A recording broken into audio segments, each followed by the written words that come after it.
Assalamualaikum warahmatullahi wabarakatuh. Perkenalkan, saya Anah Rosiana dari STKIP Nahdlatul Ulama Indramayu, Prodi Pendidikan Guru Sekolah Dasar, semester 5. Ingin sedikit menjelaskan mengenai komponen dalam manajemen berbasis sekolah. Buat teman-teman yang ingin mengetahui apa sih manajemen berbasis sekolah dan komponennya, yuk kita simak videonya sampai habis. Apa itu manajemen berbasis sekolah? Ada yang tahu?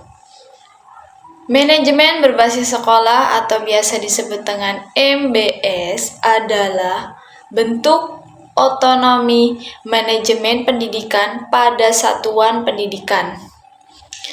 Dalam hal ini, kepala sekolah dan guru dibantu oleh komite sekolah untuk mengelola kegiatan pendidikan yang tertera dalam Undang-Undang Nomor 20 Tahun 2023 Pasal 51 Ayat 1 tentang Sistem Pendidikan Nasional. Jadi di dalam MBS ini yang melakukan pengelolaan atau manajemen sekolah itu bukan hanya sebatas kepala sekolah, melainkan guru-guru dan dibantu oleh para komite sekolah. Program ini diterapkan untuk meningkatkan kualitas pendidikan secara umum.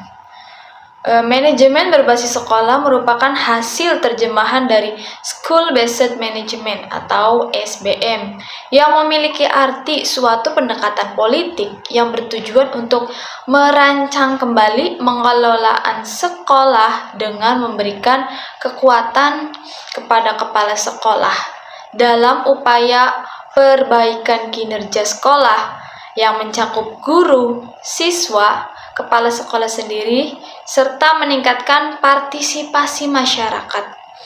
Program ini juga diterapkan dengan menemukan seluruh potensi sekolah dan pemangku kepentingan sesuai kebijakan pemerintah. Oleh karena itu, MBS sangat penting untuk dipahami para guru, tenaga pendidikan, serta komite sekolah.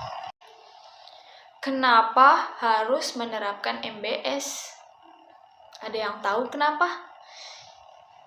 Jadi, manajemen berbasis sekolah ini merupakan model penyelenggaraan pendidikan yang memberikan keleluasaan kepada kepala sekolah untuk menyusun dan melaksanakan program pendidikan di sekolah yang disesuaikan untuk kebutuhannya melalui pemberdayaan sumber-sumber daya yang ada, termasuk partisipasi masyarakat sehingga lebih mencerminkan adanya upaya peningkatan pemberian pelayanan penyelenggaraan pendidikan secara demokratis, transparan, dan akuntabel secara nyata untuk mencapai tujuan pendidikan yang lebih efektif dan efisien. Dalam komponen MBS atau manajemen sekolah terdapat 7 komponen-komponen yang dianggap penting dalam pengimplementasian MBS ini. Di antaranya yang pertama itu manajemen kurikulum dan program pengajaran. Yang kedua, manajemen tenaga kependidikan. Yang ketiga, manajemen kesiswaan. Yang keempat, manajemen keuangan dan pembiayaan. Yang kelima, manajemen sarana dan prasarana pendidikan. Yang keenam, manajemen pengelolaan hubungan sekolah dan masyarakat atau biasa disebut dengan humas.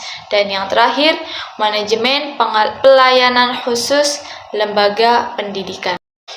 Yang pertama, ada manajemen kurikulum dan program pengajaran. Pengembangan kurikulum dan program pengajaran ini sangat dibutuhkan, terutama bagi peserta didik. Karena setiap sekolah, bahkan daerah, itu pasti memiliki kebutuhan pendidikan yang berbeda pula. sehingga dapat disesuaikan dengan visi misi maupun tujuan sekolahnya.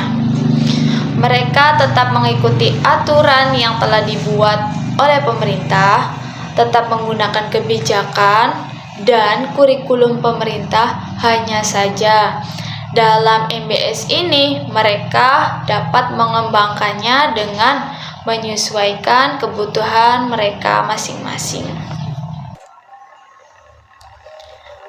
Dalam manajemen kurikulum dan program pengajaran, di dalamnya itu mencakup kegiatan perencanaan, pelaksanaan, dan penilaian kurikulum. Sesungguhnya perencanaan dan pengembangan kurikulum ini pada umumnya telah dilakukan oleh Departemen Pendidikan Nasional. Namun, hal yang paling penting harus dilakukan oleh sekolah adalah bagaimana cara merealisasikan dan menyesuaikan kurikulum tersebut dengan kegiatan pembelajaran di dalam sekolahnya. Yang kedua, manajemen tenaga pendidik dan kependidikan.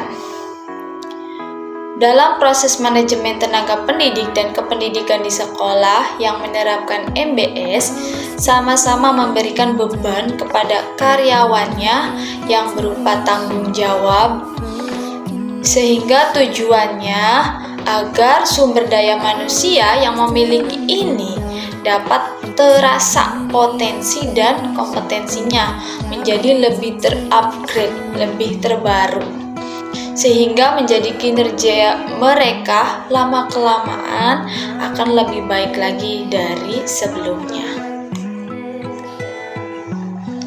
Semua itu terbukti dapat meningkatkan kompetensi maupun kinerja yang dimiliki oleh para pendidik maupun kependidikannya. Hal ini juga sejalur dengan Mulyasa yang mengatakan bahwa manajemen tenaga kependidikan ini bertujuan untuk mendayagunakan tenaga kependidikan secara efektif dan efisien agar menghasilkan hasil yang lebih optimal, namun tetap dalam kondisi yang menyenangkan. Yang ketiga ada manajemen kesiswaan.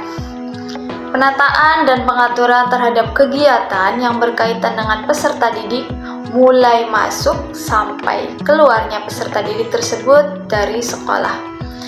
Manajemen kesiswaan bukan hanya berbentuk catatan data peserta didik, melainkan meliputi aspek yang lebih luas yang secara operasional dapat membantu upaya pertumbuhan dan perkembangan peserta didik melalui proses pendidikan di sekolah.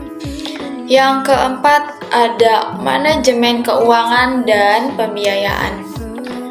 Manajemen keuangan dan pembiayaan ini menjadi salah satu sumber daya yang secara langsung menunjang efektivitas dan efisiensi pengelolaan pendidikan. Hal tersebut lebih terasa lagi dalam implementasi manajemen berbasis sekolah, yang menuntut kemampuan sekolah untuk merencanakan, melaksanakan, dan mengevaluasi, serta mempertanggungjawabkan pengelolaan dana secara transparan kepada masyarakat dan pemerintah. Manajemen pembiayaan ini bersifat mandiri, dalam artian merekalah yang mencari sumber dana operasional sekolahnya dan hanya menerima bantuan dari pemerintah itu berupa bantuan operasional sekolah atau biasa kita kenal dengan dana BOS. Kelima ada manajemen sarana dan prasarana. Dalam hal ini memiliki tugas untuk mengatur dan menjaga sarana dan prasarana pendidikan agar dapat memberikan kontribusi secara optimal pada jalannya proses pendidikan. Kegiatan pengelolaan ini meliputi perencanaan, pengadaan, pengawasan, penyimpanan inventaris, dan penghapusan atau penataan. Yang keenam ada Manajemen pengelolaan hubungan sekolah dan masyarakat atau biasa disebut dengan humas.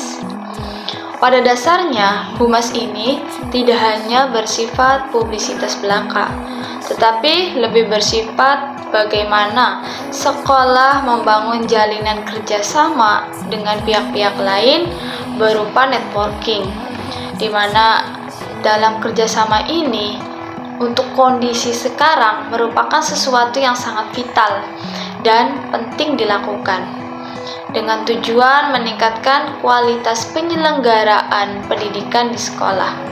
Karena jika hubungan sekolah dengan masyarakat dapat terjalin dengan rasa harmonis dan penuh tanggung jawab, maka masyarakat akan semakin menyadari dan memahami pentingnya memajukan sekolah demi pendidikan anak-anaknya dan perkembangan untuk masa yang akan datang.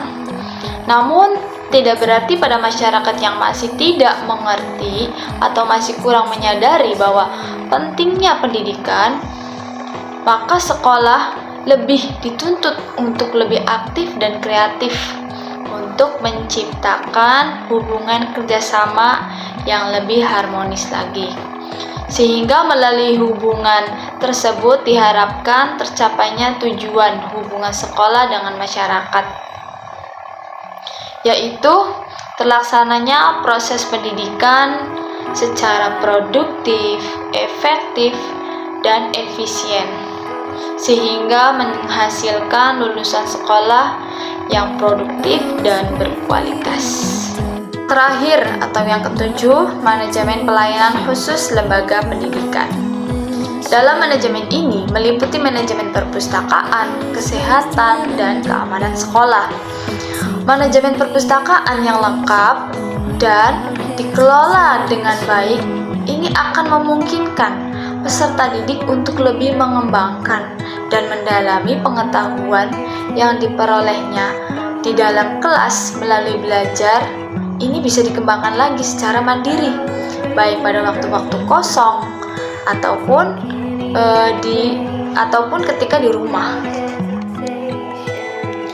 Di samping itu, juga akan memungkinkan para pendidik untuk lebih mengembangkan lagi pengetahuan secara mandiri dan juga dapat mengajar dengan metode-metode yang lebih bervariasi melalui pengetahuan yang ada di dalam perpustakaan atau membaca-baca buku yang ada di dalam perpustakaan.